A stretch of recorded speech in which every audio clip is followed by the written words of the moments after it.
ॐ देवी कूष्माण्डायै नमः। सुरासम्पूर्णकलशं रुधिराप्लुतमेव च दधाना हस्तपद्माभ्यां कूष्माण्डाशुभदास्तु मे। या देवी सर्वभूतेषु मा कूष्माण्डारूपेण संस्थिता नमस्तस्यै नमस्तस्यै नमस्तस्यै नमो नमः।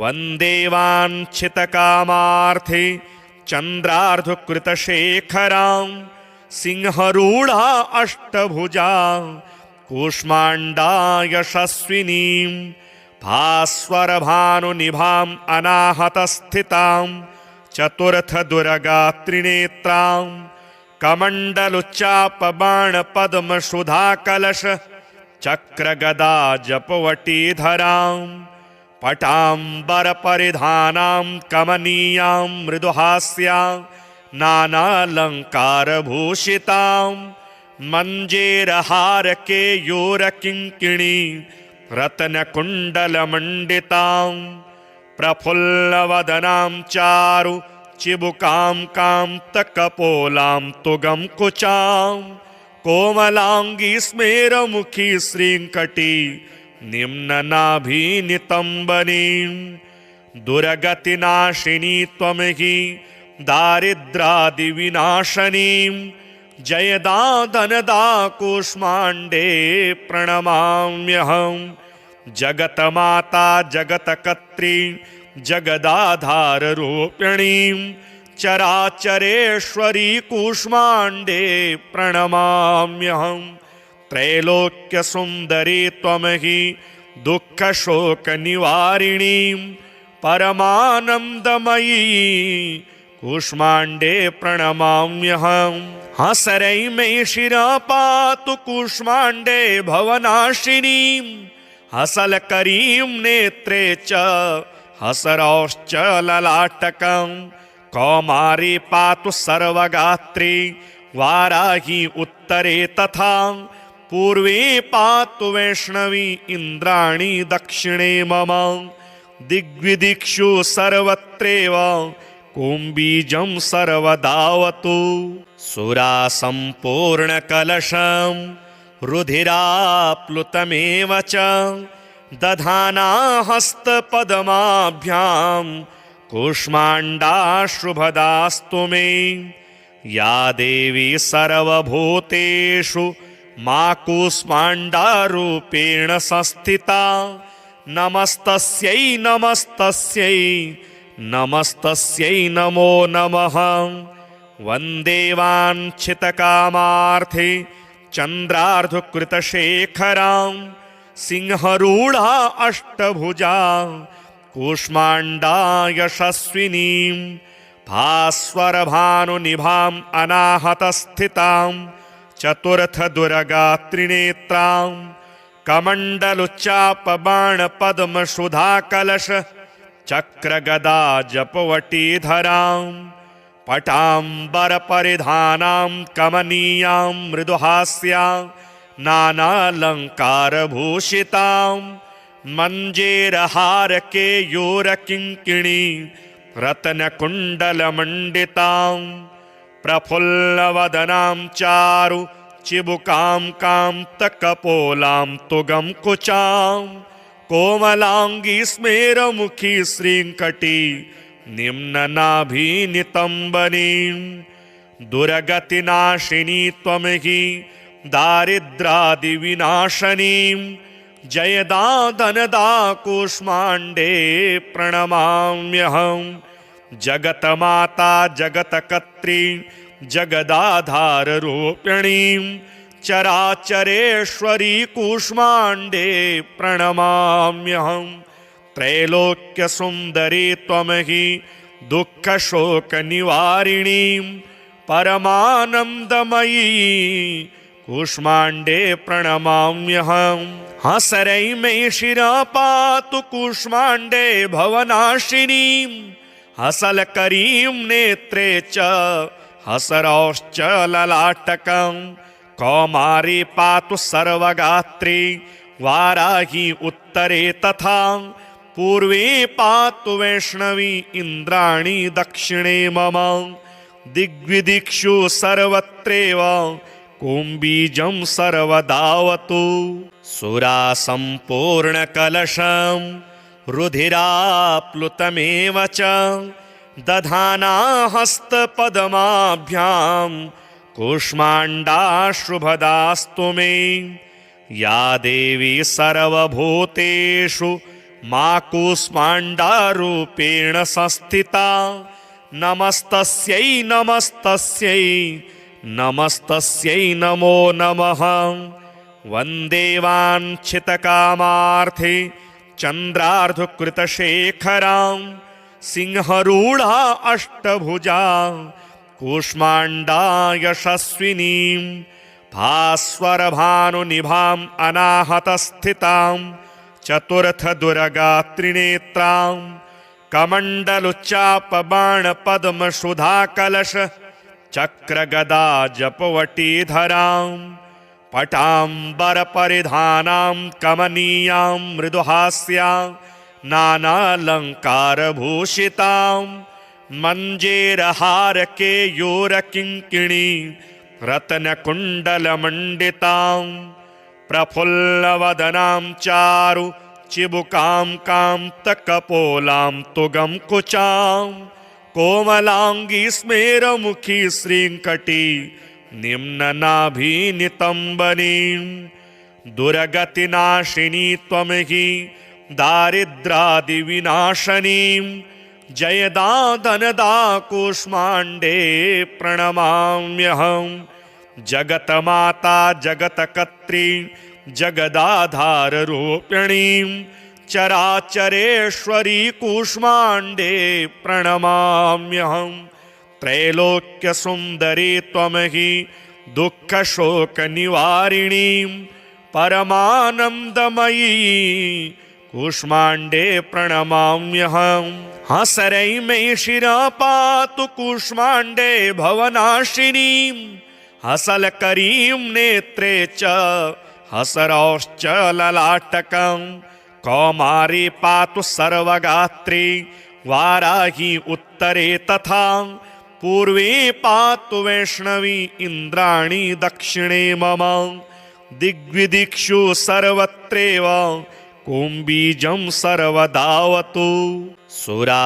सम्पूर्णकलशं रुधिराप्लुतमेव च दधाना हस्तपद्माभ्यां कूष्माण्डाशुभदास्तु मे या देवी सर्वभूतेषु मा कूष्माण्डारूपेण संस्थिता नमस्तस्यै नमस्तस्यै नमस्तस्यै नमो नमः वन्दे वाञ्छितकामार्थे चन्द्रार्धकृतशेखरां सिंहरूढा अष्टभुजा कूष्माण्डा यशस्विनीं भास्वरभानुनिभाम् अनाहतस्थितां चतुर्थदुर्गात्रिनेत्रां कमण्डलुच्चापबाणपद्मसुधाकलश चक्रगदा जपवटीधरां पटाम्बरपरिधानां कमनीयां मृदुहास्यां नानालङ्कारभूषितां मञ्जेरहारकेयूरकिङ्किणी रत्नकुण्डलमण्डितां प्रफुल्लवदनां चारु चिबुकां कान्तकपोलां तुगं कुचां कोमलाङ्गी स्मेरमुखी श्रीङ्कटी निम्ननाभिनितम्बनीं दुर्गतिनाशिनी त्वं हि दारिद्रादिविनाशनीं जयदा धनदा कूष्माण्डे प्रणमाम्यहं जगतमाता जगत्कर्त्री जगदाधाररूपिणीं चराचरेश्वरी कूष्माण्डे प्रणमाम्यहं त्रैलोक्यसुन्दरी त्वं हि दुःखशोकनिवारिणीं परमानन्दमयी कूष्माण्डे प्रणमाम्यहं हसरै मे शिरा पातु कूष्माण्डे भवनाशिनीं हसलकरीं नेत्रे च हसरौश्च ललाटकं कौमारी पातु सर्वगात्री वाराही उत्तरे तथा पूर्वे पातु वैष्णवी इन्द्राणी दक्षिणे मम दिग्विदिक्षु सर्वत्रैव कुम्बीजं सर्वदावतु सुरा सम्पूर्णकलशं रुधिराप्लुतमेव च दधाना हस्तपद्माभ्यां कूष्माण्डाशुभदास्तु मे या देवी सर्वभूतेषु मा कूष्माण्डारूपेण संस्थिता नमस्तस्यै नमस्तस्यै नमस्तस्यै नमो नमः वन्दे वाञ्छितकामार्थे चन्द्रार्धकृतशेखरां सिंहरूढा अष्टभुजा कूष्माण्डा यशस्विनीं भास्वरभानुनिभाम् अनाहतस्थितां चतुर्थदुर्गात्रिनेत्रां कमण्डलुच्चापबाणपद्मसुधाकलश चक्रगदा जपवटीधरां पटाम्बरपरिधानां कमनीयां मृदुहास्यां नानालङ्कारभूषितां मञ्जेरहारकेयूरकिङ्किणी रत्नकुण्डलमण्डितां प्रफुल्लवदनां चारु चिबुकां कान्तकपोलां तुगं कुचां कोमलाङ्गी स्मेरमुखी श्रीङ्कटी निम्ननाभिनितम्बनीं दुर्गतिनाशिनी त्वमहि दारिद्रादिविनाशनीं जयदा धनदा कूष्माण्डे प्रणमाम्यहं जगतमाता जगत्कर्त्री जगदाधाररूपिणीं चराचरेश्वरी कूष्माण्डे प्रणमाम्यहं त्रैलोक्यसुन्दरी त्वमहि दुःखशोकनिवारिणीं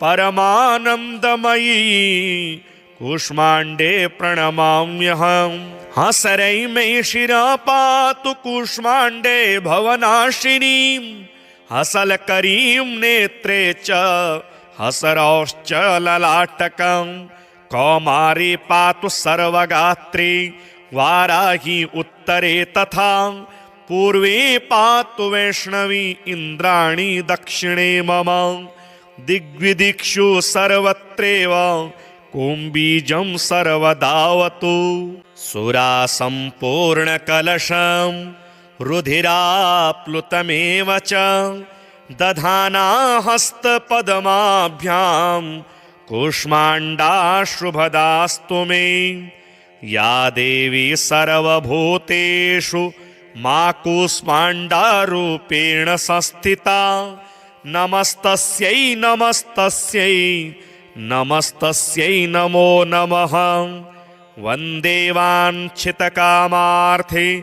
चन्द्रार्धकृतशेखरां सिंहरूढा अष्टभुजा कूष्माण्डा यशस्विनीं भास्वरभानुनिभाम् अनाहतस्थितां चतुर्थदुर्गात्रिनेत्रां कमण्डलुच्चापबाणपद्मसुधाकलश चक्रगदा जपवटीधरां पटाम्बरपरिधानां कमनीयां मृदुहास्यां नानालङ्कारभूषितां मञ्जेरहारकेयूरकिङ्किणी रत्नकुण्डलमण्डितां प्रफुल्लवदनां चारु चिबुकां कान्तकपोलां तुगं कुचां कोमलाङ्गी स्मेरमुखी श्रीङ्कटी निम्ननाभिनितम्बनीं दुर्गतिनाशिनी त्वमहि दारिद्रादिविनाशनीं जयदा धनदा कूष्माण्डे प्रणमाम्यहं जगतमाता जगत्कर्त्री जगदाधाररूपिणीं चराचरेश्वरी कूष्माण्डे प्रणमाम्यहं त्रैलोक्यसुन्दरी त्वमहि दुःखशोकनिवारिणीं परमानन्दमयी कूष्माण्डे प्रणमाम्यहम्। हसरै मे शिरा पातु कूष्माण्डे भवनाशिनीं हसलकरीं नेत्रे च हसरौश्च ललाटकम्। कौमारी पातु सर्वगात्री वाराही उत्तरे तथा पूर्वे पातु वैष्णवी इन्द्राणी दक्षिणे मम। दिग्विदिक्षु सर्वत्रैव कुम्बीजं सर्वदावतु। सुरासम्पूर्णकलशं रुधिराप्लुतमेव च दधाना हस्तपद्माभ्यां कूष्माण्डाश्रुभदास्तु मे। या देवी सर्वभूतेषु मा कूष्माण्डारूपेण संस्थिता नमस्तस्यै नमस्तस्यै नमस्तस्यै नमो नमः।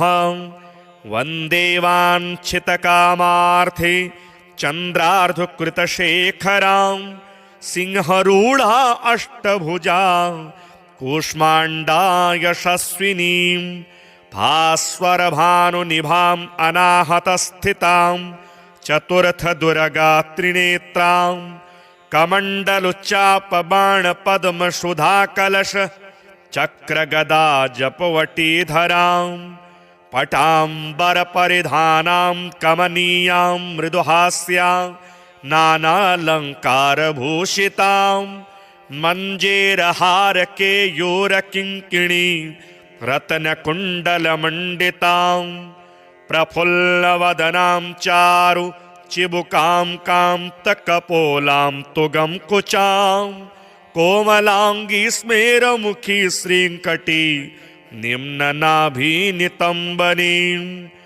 दुर्गतिनाशिनी त्वमहि दारिद्रादिविनाशनीं जयदा धनदा कूष्माण्डे प्रणमाम्यहम्। जगतमाता जगत्कर्त्री जगदाधाररूपिणीं चराचरेश्वरी कूष्माण्डे प्रणमाम्यहम्।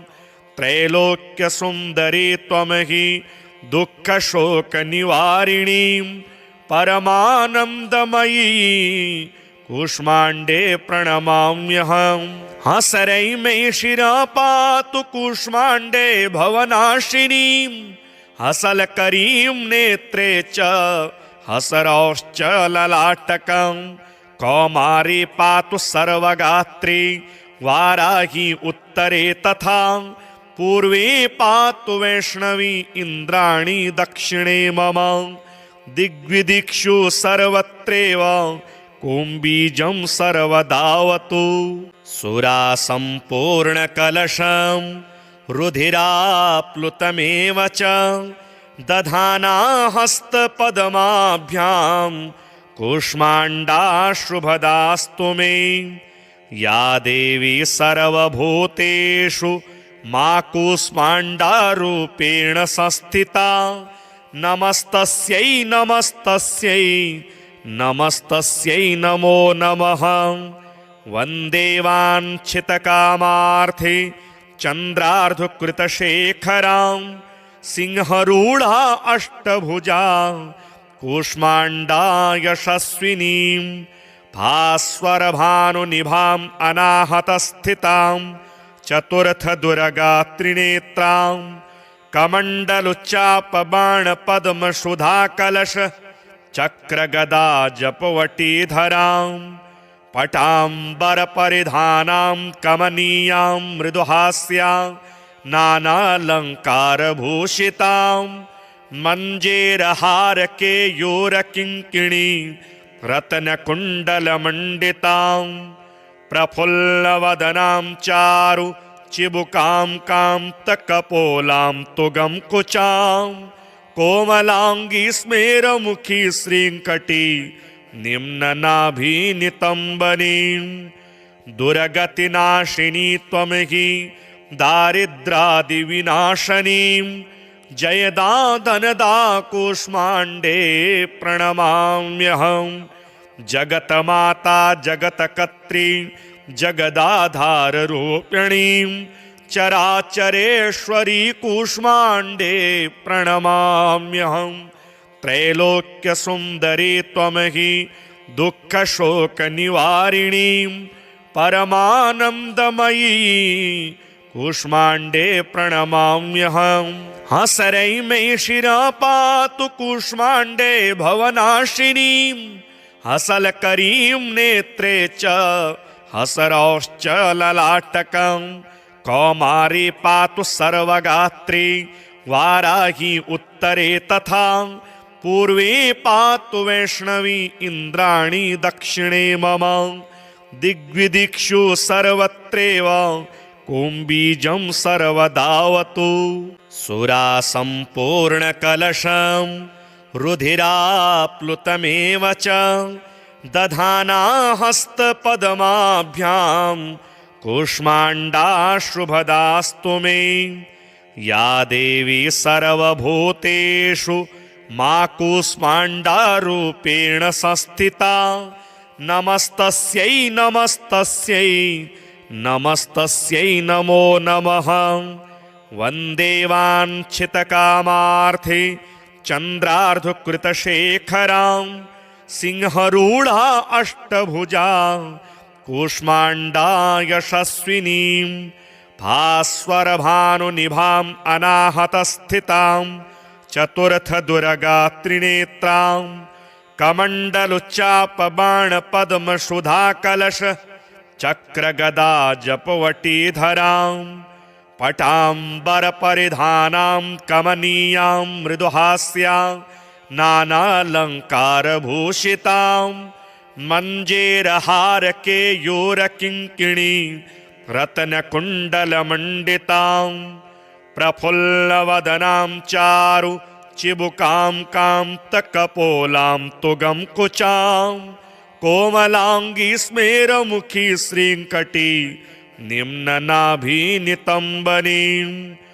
दुर्गतिनाशिनी त्वमहि दारिद्रादिविनाशनीं जयदा धनदा कूष्माण्डे प्रणमाम्यहम्। जगतमाता जगतकर्त्री जगदाधाररूपिणीं चराचरेश्वरी कूष्माण्डे प्रणमाम्यहम्। त्रैलोक्यसुन्दरी त्वमहि दुःखशोकनिवारिणीं परमानन्दमयी कूष्माण्डे प्रणमाम्यहम्। हसरै मे शिरा पातु कूष्माण्डे भवनाशिनीं हसलकरीं नेत्रे च हसरौश्च ललाटकं। कौमारी पातु सर्वगात्री वाराही उत्तरे तथा पूर्वे पातु वैष्णवी इन्द्राणी दक्षिणे मम। दिग्विदिक्षु सर्वत्रैव कुम्बीजं सर्वदावतु। सुरासम्पूर्णकलशं रुधिराप्लुतमेव च दधाना हस्तपद्माभ्यां कूष्माण्डाश्रुभदास्तु मे। या देवी सर्वभूतेषु मा कूष्माण्डारूपेण संस्थिता नमस्तस्यै नमस्तस्यै नमस्तस्यै नमो नमः। वन्दे वाञ्छितकामार्थे चन्द्रार्धकृतशेखरां सिंहरूढा अष्टभुजा कूष्माण्डा यशस्विनीं भास्वरभानुनिभाम् अनाहतस्थितां चतुर्थदुर्गात्रिनेत्रां कमण्डलुच्चापबाणपद्मसुधाकलश चक्रगदा जपवटीधरां पटाम्बरपरिधानां कमनीयां मृदुहास्यां नानालङ्कारभूषितां मञ्जेरहारकेयूरकिङ्किणी रत्नकुण्डलमण्डितां प्रफुल्लवदनां चारु चिबुकां कान्तकपोलां तुगं कुचां कोमलाङ्गी स्मेरमुखी श्रीङ्कटी निम्ननाभिनितम्बनीं। दुर्गतिनाशिनी त्वं हि दारिद्रादिविनाशनी जयदा धनदा कूष्माण्डे प्रणमाम्यहम् जगतमाता जगत्कर्त्री जगदाधाररूपिणी चराचरेश्वरी कूष्माण्डे प्रणमाम्यहम् त्रैलोक्यसुन्दरी त्वं हि दुःखशोकनिवारिणी परमानन्दमयी कूष्माण्डे प्रणमाम्यहम् हसरै मे शिरः पातु कूष्माण्डे भवनाशिनी हसलकरीं नेत्रे च हसरौश्च ललाटकं कौमारी पातु सर्वगात्री वाराही उत्तरे तथा पूर्वे पातु वैष्णवी इन्द्राणी दक्षिणे मम दिग्विदिक्षु सर्वत्रैव कुम्बीजं सर्वदावतु सुरासम्पूर्णकलशं रुधिराप्लुतमेव च दधाना हस्तपद्माभ्यां कूष्माण्डाश्रुभदास्तु मे या देवी सर्वभूतेषु मा कूष्माण्डारूपेण संस्थिता नमस्तस्यै नमस्तस्यै नमस्तस्यै नमो नमः वन्दे वाञ्छितकामार्थे चन्द्रार्धकृतशेखरां सिंहरूढा अष्टभुजा कूष्माण्डा यशस्विनीं भास्वरभानुनिभाम् अनाहतस्थितां चतुर्थदुर्गात्रिनेत्रां कमण्डलुच्चापबाणपद्मसुधाकलश चक्रगदा जपवटीधरां पटाम्बरपरिधानां कमनीयां मृदुहास्यां नानालङ्कारभूषितां मञ्जेरहारकेयूरकिङ्किणी रत्नकुण्डलमण्डितां प्रफुल्लवदनां चारु चिबुकां कान्तकपोलां तुगं कुचां कोमलाङ्गी स्मेरमुखी श्रीङ्कटी निम्ननाभिनितम्बनीं दुर्गतिनाशिनी त्वं हि दारिद्रादिविनाशनीं जयदा धनदा कूष्माण्डे प्रणमाम्यहम् जगतमाता जगत्कर्त्री जगदाधाररूपिणीं चराचरेश्वरी कूष्माण्डे प्रणमाम्यहम् त्रैलोक्यसुन्दरी त्वं हि दुःखशोकनिवारिणीं परमानन्दमयी कूष्माण्डे प्रणमाम्यहम् हसरै मे शिरः पातु कूष्माण्डे भवनाशिनीं हसलकरीं नेत्रे च हसरौश्च ललाटकं कौमारी पातु सर्वगात्री वाराही उत्तरे तथा पूर्वे पातु वैष्णवी इन्द्राणी दक्षिणे मम दिग्विदिक्षु सर्वत्रैव कुम्बीजं सर्वदावतु सुरासम्पूर्णकलशं रुधिराप्लुतमेव च दधाना हस्तपद्माभ्यां कूष्माण्डाश्रुभदास्तु मे या देवी सर्वभूतेषु मा कूष्माण्डारूपेण संस्थिता नमस्तस्यै नमस्तस्यै नमस्तस्यै नमो नमः वन्दे वाञ्छितकामार्थे चन्द्रार्धकृतशेखरां सिंहरूढा अष्टभुजा कूष्माण्डा यशस्विनीं भास्वरभानुनिभाम् अनाहतस्थितां चतुर्थदुर्गात्रिनेत्रां कमण्डलुच्चापबाणपद्मसुधाकलश चक्रगदा जपवटीधरां पटाम्बरपरिधानां कमनीयां मृदुहास्यां नानालङ्कारभूषितां मञ्जेरहारकेयूरकिङ्किणी रत्नकुण्डलमण्डितां प्रफुल्लवदनां चारु चिबुकां कान्तकपोलां तुगं कुचां कोमलाङ्गी स्मेरमुखी श्रीङ्कटी निम्ननाभिनितम्बनीं दुर्गतिनाशिनी त्वं हि दारिद्रादिविनाशनीं जयदा धनदा कूष्माण्डे प्रणमाम्यहम् जगतमाता जगतकर्त्री जगदाधाररूपिणीं चराचरेश्वरी कूष्माण्डे प्रणमाम्यहम् त्रैलोक्यसुन्दरी त्वं हि दुःखशोकनिवारिणीं परमानन्दमयी कूष्माण्डे प्रणमाम्यहम् हसरै मे शिरः पातु कूष्माण्डे भवनाशिनीं हसलकरीं नेत्रे च हसरौश्च ललाटकं कौमारी पातु सर्वगात्री वाराही उत्तरे तथा पूर्वे पातु वैष्णवी इन्द्राणी दक्षिणे मम दिग्विदिक्षु सर्वत्रैव कुम्बीजं सर्वदावतु।